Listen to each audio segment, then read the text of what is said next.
టాటరా classic రెటినాలకు world class treatment ఇప్పుడు మన భీరంగూడలో అమెరికన్ లేజర్ ఐ హాస్పిటల్స్.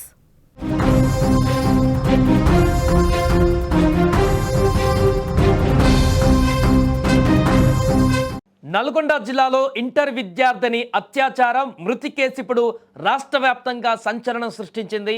ఈ ఘటనకు సంబంధించి పోలీసులు తాజాగా కొన్ని కీలక విషయాలు వెల్లడించారు. నిందితులు పక్కా పథకం ప్రకారమే బాలికను ట్రాప్ చేశారని కూడా కేసు వివరాలతో బయటపడింది. నల్గొండ మండలం గుట్టకింద అన్నారం గ్రామానికి చెందినటువంటి ప్రధాన నిందితుడు ట్రాక్టర్ డ్రైవర్ గడ్డం కృష్ణ, అతనికి సహకరించినటువంటి ఆటో డ్రైవర్ బచ్చలకూరి మధును పోలీసులు అరెస్టు చేశారు. నల్గొండ మండలంలోని ఓ గ్రామానికి చెందినటువంటి ఇంటర్ విద్యార్థిని నిత్యం ఆటోలో కళాశాలకు వచ్చి వెళ్ళేది. ప్రధాన నిందితుడు ట్రాక్టర్ డ్రైవర్ అయినటువంటి గడ్డం కృష్ణ 3 నెలల క్రితం బాలిక గ్రామంలో పనిచేశాడు. ఈ సమయంలోనే బాలికతో పరిచయం పెంచుకున్నాడు. 3 నెలలుగా ఇన్స్టాగ్రామ్, వాట్సాప్లలో చాటింగ్ చేస్తూ ప్రేమిస్తున్నానని నమ్మబలికి ఆమెకు దగ్గరయ్యాడు. ఈ క్రమంలోనే కృష్ణ రోజు బాలిక ప్రయాణించేటువంటి ఆటోలోనే నల్గొండకు వచ్చేవాడు. ఇక ఈ నెల 7వ తేదీ ఉదయం బాలిక కాలేజీకి బయలుదేరింది. ఉదయం 8:30 ప్రాంతంలో బాలిక ప్రయాణిస్తున్న ఆటో నల్గొండలోని డిఈఓ ఆఫీసు చౌరస్తాకు చేరుకుంది. అప్పటికే అక్కడికి బైక్ పై వచ్చి కృష్ణ వేచి ఉన్నాడు.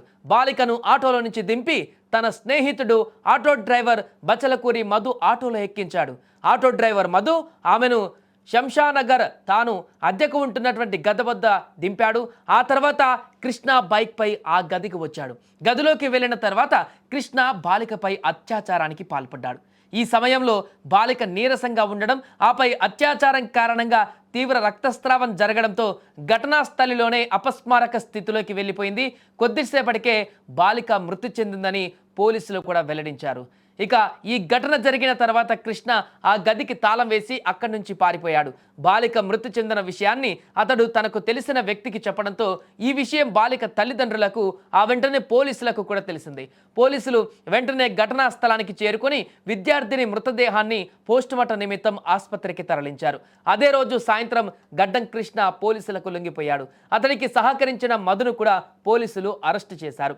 మైనర్పై అత్యాచారం చేసినందుకు రక్తస్రావంతో బాలిక మృతికి సంబంధించి ప్రధాన నిందితుడు గడ్డం కృష్ణ పైన బిఎన్ఎస్ సెక్షన్ 65/1, 105 కింద, అలాగే పోక్సో చట్టంలోని సెక్షన్లు 5, 6 కింద కేసులు నమోదు చేశారు. కృష్ణకు సహకరించినటువంటి ఆటో డ్రైవర్ బచ్చలకూరి మధు పైన కూడా బిఎన్ఎస్ సెక్షన్ 107 కింద కేసు నమోదు చేశారు. పోలీసులు 2 నిందితులను అరెస్టు చేసి బుధవారం నాడు కోర్టులో హాజరుపరిచినట్లుగా డీఎస్పీ శివరాం రెడ్డి వెల్లడించారు.